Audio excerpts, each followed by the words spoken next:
पाक पढ़ लें। अल्लाह। सोना चाहते हैं, सुनना चाहते हैं कि सोना चाहते हैं? कौन कौन सोना चाहता है? सोना वाले, सोने वाले कौन है? हाथ उठाए भाई। देखो सोने वाले हैं। हाँ, सुनने वाले कौन है? माशाअल्लाह माशाअल्लाह। सुनेंगे? मैंने जिस आयत करीमा की तिलावत करने का शरफ हासिल किया, रब ताला इरशाद फरमाता है, कुल या इबादी अल्लज़ीना अस्रफ़ू अला अनफुसिहिम, ए महबूब आप फरमा दीजिए कि जिन्होंने अपने नफ्स पर जुल्म किया, ला तक़नतू मिन रहमतिल्लाह, अल्लाह की रहमत से मायूस ना हो। क्यों मायूस ना हो? इन्नल्लाह यग़फ़िरु ज़ुनूब जमीआ, बेशक अल्लाह तमाम गुनाहों को बख्श देने वाला है। क्यों बख्श देने वाला है? इन्नहु हुवल गफूरुर रहीम, इसलिए कि वही बख्शता और रहम फरमाता है। वही बख्शता है और वही रहम फरमाता है।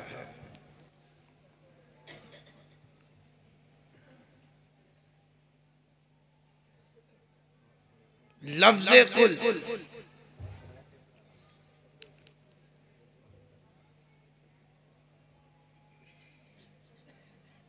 लफ्ज़े कुल हमें ये बतला रहा है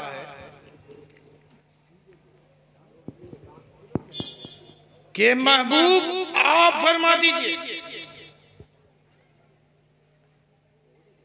आप फरमा दीजिए कि आपने अपने रब को कैसा पाया। महबूब आप फरमा दीजिए कि आपने अपने रब को कैसा पाया। लफ्ज़े कुल ने ये कहा कि जो देखा है वही बता दो। जो देखा है वही बता दो। रब को कैसा पाया? गफूर पाया, रहीम फरमाया। रब को बख्शने वाला पाया और मेहरबान पाया। अजीज दोस्तों,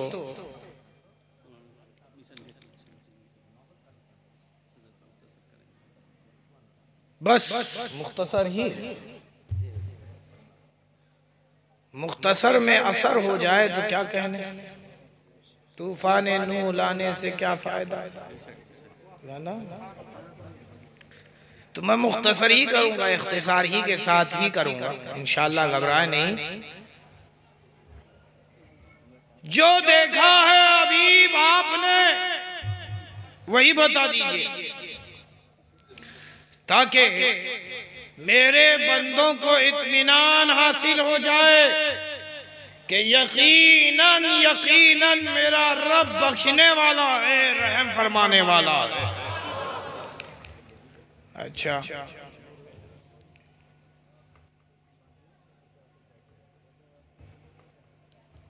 कैसा बख्शने वाला है? तमाम गुनाहों को बख्श देने वाला है। तमाम गुनाहों को बख्श देने वाला है। यह आयत करीमा नाजिल कब हुई? किसके हक में नाजिल हुई? सुने, इसमें इख्तिलाफ है, इसमें इख्तिलाफ है।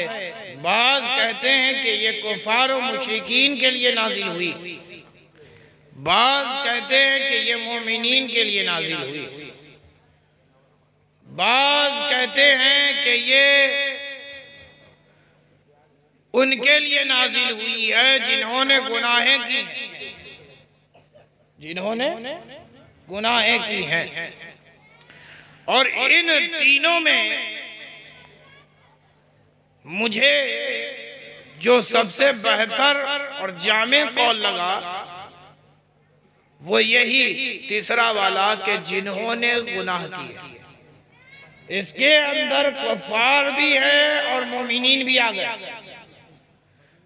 इसके अंदर कुफार भी आ गए, मोमिनीन भी आ गए। अब जरा शान नुज़ूल समाअत फरमाए। एक काफिर था, रसूल की महफिल में आ गया। अब जो रसूल की महफिल में आया तो उसे नूरे हिदायत नसीब हुआ और उसने अपने माजी को देखा तो गुनहगार खुद को पाया। अफसोस करने लगा कि हाय अफसोस, मैंने तो बरसों उसकी इबादत की जिसकी इबादत मुझे नहीं करनी चाहिए थी, और जिसकी करनी चाहिए थी उसकी इबादत से गाफिल रहा। मैंने तो शिर्क किया है, मैंने तो रब की जात में किसी गैर को शरीक ठहराया। खालिसतन रब की इबादत करनी थी, लेकिन मैंने तो दूसरों की इबादत की है। अब जो ये नदामत के आंसू उसके आंखों में उतरे ही थे, तो सुनो इमाम गजाली क्या फरमाते हैं। इमाम गजाली फरमाते हैं कि जब गुनहगार गुनाहों का एहसास करता है तो ये शैतान जो इंसानों का खुला हुआ दुश्मन है, जब देखता है कि बरसों की मेहनत शैतान की बर्बाद हो रही है, शैतान तो चाहता ही है कि इंसान को आग का ईंधन बना दिया जाए, जहन्नम का ईंधन बना दिया जाए। शैतान यही चाहता है, उसकी खुशी इसमें है कि रब तुमसे नाराज हो जाए। शैतान की खुशी इसमें है कि तुम्हें रब की बारगाह से मरदूद कर दिया जाए। लेकिन सुनो, इधर इंसान ने एहसास जुर्म किया, इधर शैतान ने अपनी पूरी ताकत के साथ तुम्हारे कानों में आकर के वसवसा डालना शुरू कर दिया। वो कहता है सुन सुन ऐ इंसान, देख तूने अपनी जिंदगी कैसे गुजारी है, देख तूने तो उसकी इबादत की है जिसकी इबादत के लिए तुझे पैदा ना किया गया था। देख देख तूने तो रब की जात में शरीक ठहराया है, देख तूने तो रब की सिफात में गैर को शरीक ठहराया है। तू तो मुशरिक है, तू तो काफिर है। अरे अपने माजी को देख के तूने क्या क्या किया है, देख तूने कत्ल भी किया है, देख तूने अपने नफ्स पर जुल्म किया है। किस मुंह से अपने रब से माफी का तलबगार बनता है। अब शैतान इधर कान में वसवसा डाल रहा और इंसान उससे कन्विंस भी हो रहा कि बात तो सही कह रहा है, बात तो सही कह रहा है। मैंने तो इतनी खताएं की हैं, इतनी गुनाहें की हैं। जब मैं अपनी रब की बारगाह में हाथ उठा करके दुआ करूंगा कि रब मुझे बख्श दे, माफ कर दे, तो मेरा रब मेरी दुआओं को क्यों कर सुनेगा। जब मैंने अपने रब को अपना दुश्मन बना लिया, रब ने मुझे अपना दुश्मन बना लिया है, तो फिर इस दुश्मन की मदद मेरा रब क्यों करेगा। अल्लाह अल्लाह, ये ख्याल उस काफिर के दिल में पैदा ही हो रहा था कि खुदा तो सब जानता है, सबकी खबरें रखता है। हबीब पर वही नाजिल फरमाई, कुल या इबादी अल्लज़ीना असरफू अला अनफुसिहिम, ऐ महबूबा फरमा क्यों नहीं देते कि जिन्होंने अपने नफ्स पर जुल्म किया है, ला तगनतू मिन रहमतिल्लाह, वो अल्लाह की रहमत से मायूस ना हो। अगर वो अश्कबार होकर, शर्मिंदा होकर रब से ये उम्मीद रखे कि रब उसकी खताओं को, गुनाहों को बख्श देगा, तो अल्लाह को अपनी उम्मीद पर पाएगा, अल्लाह को अपनी उम्मीद पर पाएगा।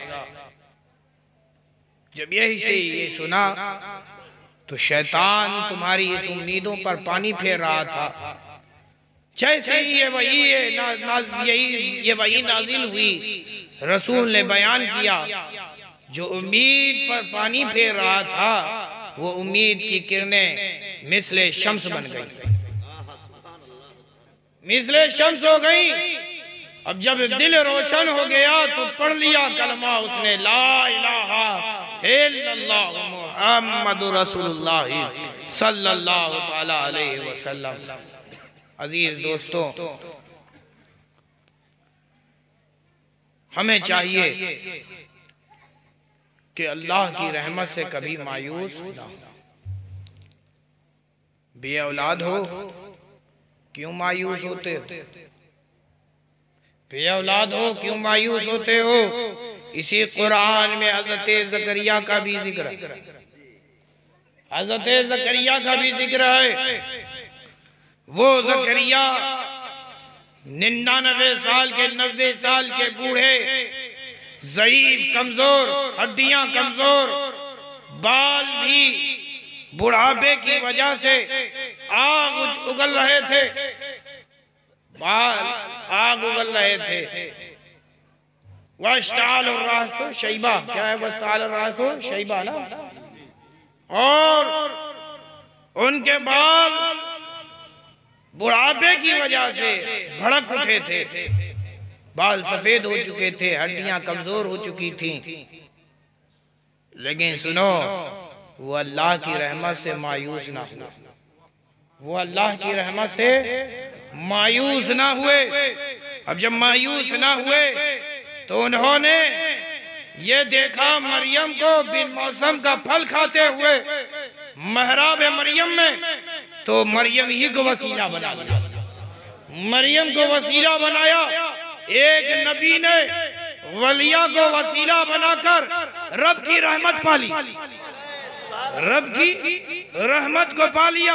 तो फिर ये क्यों कर नहीं होगा कि हम मुसीबतों में हैं, मुश्किलों में हैं, दुश्वारियों में हैं, और हम चाहें कि हमसे हमारी मुसीबतें दूर हो जाएं, तो फिर क्यों ना हम अली को वसीला बना लें, क्यों ना हम नबी को वसीला बना लें। जब हम अल्लाह के इन मुकर्रब बंदों को अपने दुआओं में शामिल कर लेते हैं, तो जिस तरह ये मुकर्रब होते हैं, हमारी दुआएं भी मुकर्रब हो जाती हैं, हमारी दुआएं भी मुकर्रब हो जाती हैं। अजीज दोस्तों, एक वाकया सुने कि कभी भी अल्लाह की रहमत से बंदे को चाहिए कि वो मायूस ना हो। सुनो सुनो, एक बुढ़ा और एक बुढ़ी अपनी उम्र गुजार रहे थे। गुर्बत व इफलास ने उनके दामन में आकर उनके हाथों को तंग कर दिया। हालत ये हुई कि उनके घर में चूल्हा भी जल नहीं रहा। भूख प्यास ने उन्हें घेर लिया। बुढ़े ने बुढ़ापे में कमाई का सोचा, कहा चलो चल करके इस बुढ़ापे में कुछ गुजर बसर करने के लिए कमाते हैं। वो पेशे से मजदूर था। बाजार शहर के उस चौराहे पे जाकर के खड़ा हो गया जहाँ पे सुबह सवेरे जरूरतमंद लोग आते और अपनी जरूरत के मुताबिक अपनी अपनी पसंद के मजदूरों को चुन चुन कर लेके जाते। देखा है कि नहीं शहर में वो चौराहा? देखा है जहाँ से गांव देहात से लोग निकल कर शहरों की तरफ जाते हैं और चौराहे पे खड़े हो जाते हैं। प्लम्बर है तो वो भी खड़ा है, गारा मजदूर है तो वो भी खड़ा है। ऐसा देखा है कि नहीं देखा है? तो जा करके वो बुढ़ा भी उन्हीं नौजवानों में शामिल हो गया। लोग आए, नौजवानों को पसंद किया, किसी ने उस बुढ़े की तरफ नजर नहीं की। हत्ता के वो मायूस हो गया। होता भी क्यों ना, घर में खाना नहीं है, कमाने के लिए निकला, कमाई का कोई जरिया ना बना। जब मजदूरी ना मिली तो उसके घर में चूल्हा कैसे जलेगा? हत्ता के वो मायूस चेहरे के साथ अपने घर आया। जरा मेरी माँ बहनें भी यहाँ बैठी हैं, वो अपने शौहर को कभी अगर इस हाल में देखें तो उन्हें ताना ना दें, बल्कि सुने क्या करें। उस बुढ़िया ने भी जब अपने शौहर को तंग हाथों के साथ, मायूस चेहरे के साथ आता हुआ घर में देखा आंखें झुकी हुई थी, शर्मिंदा थी आंखें, चेहरा मिला ना रहा था शौहर, खाली हाथ जो घर आया था। बीवी ने कहा मुस्कुराकर, ऐ मेरे शौहर, एक दिन नहीं खाएंगे तो क्या हम मर जाएंगे? अरे आज रब ने नहीं दिया है तो कल जरूर देगा, आज नहीं दिया है तो कल देगा। रिज़्क़ का जिम्मा तो उस रब ने दे रखा है। अब जब बीवी ने ये कहा तो शौहर के हौसले बुलंद हो गए। दिल में जो उम्मीद की कोई किरणें बाकी ना थी, उसके दिल में एक उम्मीद पैदा कर दी, आज नहीं तो कल सही, आज नहीं तो कल सही। वो सुबह फिर गया, उसी चौराहे पे खड़ा हो गया। लोग फिर आए, नौजवानों को ले गए, बुढ़े को बूढ़ा देखकर, कमजोर देखकर, लागर देखकर फिर वहीं छोड़ गए। हत्ता के उसे फिर किसी ने काम कोई ना दिया। लेकिन उस बुढ़े के दिल में उम्मीद की किरण बुझ ना पाई थी। लोगों ने तो बड़ी कोशिश किया था कि उसे मायूस कर देते, लेकिन वो मायूस ना हुआ और कहा कि ठीक है, मेरी बीवी ने कहा है आज नहीं तो कल सही, मेरा रब मुझे आज नहीं खिला रहा है, कल जरूर खिलाएगा। हत्ता कि वो घर गया, बीवी ने फिर उसे खाली हाथ देखा, ताना ना दिया, ताना नहीं दिया, बल्कि कहा अल्लाह का शुक्र है कि आप सही सलामत घर तो वापिस आ गए हैं। अरे जान है तो जहान है, जान है तो जहान है, आप गम ना करें, मैं आज फिर से सब्र का घूंट पी लेती हूँ। हत्ता के बुढ़ा सुबह की रोशनी अभी फिजा में फैलने भी ना पाई थी, अभी अंधेरे ने अपनी चादर डाल रखी थी आसमानों पर। वो रात के अंधेरे में जाकर उसी चौराहे पे बैठ गया कि आने वाला अगर मुझे सबसे पहले यहाँ देखेगा तो शायद अपने लिए चुन ले, शायद मुझसे पूछ ले कि वो करता क्या है। लेकिन आने वालों ने इंतजार किया कि नौजवान मजदूर आ जाएं तो हम उन्हें लेकर के जाएं। हत्ता कि ऐसा ही किया कि नौजवान मजदूर आए और उन्हें पसंद किया और लेकर के चले गए। वो बुढ़ा वही खड़ा रहा।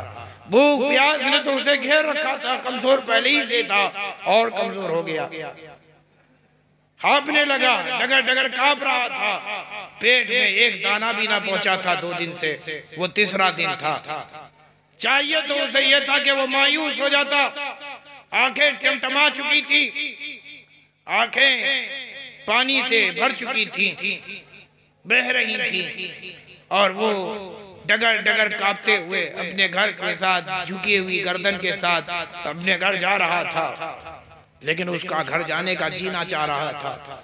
वो बार बार यही कहता, फरियाद करता कि ऐ परवरदिगारा, मैंने अपनी बीवी से बवक्ते निकाह ये वादा किया था कि मैं उसके नानो नफका की जिम्मेदारी अपने जिम्मे लेता हूँ और मैं ही ना उसे नान दे पा रहा हूँ ना कुछ दे पा रहा हूँ। 2 दिन से मेरी बीवी भूखी है। ऐ परवरदिगार, मैं इतना लाचार हो गया कि अपनी बीवी को एक रोटी भी ना खिला सका। मैंने जो वादा किया था, लेकिन मैं अपने वादे को पूरा ना कर सका। अब जैसे ही अपने वादे का एहसास किया, अब घर जाने का जीना चाहा। देखा क्या, जंगल में एक बियाबाने में एक टूटी फूटी झोपड़ी है, उसी में जाकर के वो बैठ गया। वक्त ज़ोहर हुआ, उसने अपने सर से वो गमछा उतारा और उसे मुसल्ला बनाया और उसी मुसल्ले पे बैठकर खुदा की इबादत करने लगा। सजदे में जाकर के भी रोता, दुआएं मांगता तो रोता और यही कहता कि ऐ परवरदिगार, मैंने अपनी बीवी से वादा किया था और मैंने अपने वादे को पूरा ना किया, मैंने तो वादा खिलाफी कर दी है। हत्ता के मगरिब का वक्त हो गया, नमाज वहीं उसी बियाबाने में पढ़ी। उसका घर जाने का जीना चाह रहा था और रो रो के ये कह रहा था कि ऐ परवरदिगार, मैं तेरा शुक्र है कि तूने मुझे शुक्रगुजार बीवी दी है। ऐ परवरदिगार, कहीं ऐसा ना हो कि उसका तुझ पर से ईमान उठ जाए, कहीं ऐसा ना हो कि आज अगर वो मुझे खाली हाथ देखे तो वो मायूस ना हो जाए तेरी बारगाह में जो वो मेरी बीवी जवानी से बुढ़ापे तक शुक्रगुजार रही है। ऐ परवरदिगार, कहीं नाशुक्री के जुमले ना कह दे। हत्ता के उसे एहसास हुआ कि उसके घर में वो बूढ़ी बीवी अकेली है। वो बड़ी तेजी के साथ अपने घर को गया, लेकिन चेहरे झुके हुए थे, मायूसियों ने घेर लिया था। फिर भी उम्मीद की किरण बाकी थी कि आज नहीं तो कल सही, आज नहीं तो कल सही। अरे मेरा रब आज भूखा सुला रहा है, कल जरूर मुझे कुछ ना कुछ खिला करके ही सुलाएगा।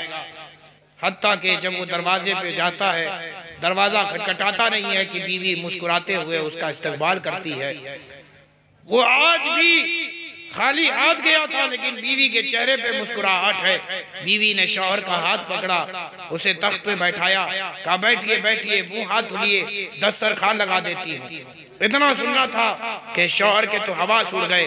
कहीं ऐसा तो नहीं कि मेरी बीवी ने मेरी गुर्बत का मजाक बना दिया हो, कहीं ऐसा तो नहीं कि मेरी बीवी ने जाकर के दर बदर भीख मांगी हो, कहीं ऐसा तो नहीं कि मेरी गैर मौजूदगी में जाकर मेरे ज़मीर को बेचाई हो।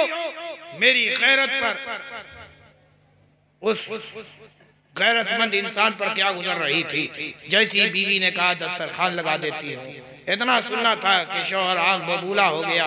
वो कहता है, ऐ मेरी बीवी, क्या तूने मेरी गुर्बत का मजाक बना दिया है? किससे मदद मांग के आ रही हो? किसने ऐसा कुछ दे दिया कि आज तुमने चूल्हा जला लिया और खाने को पकाया है? क्या बनाया है? तो सुनो क्या कहती है।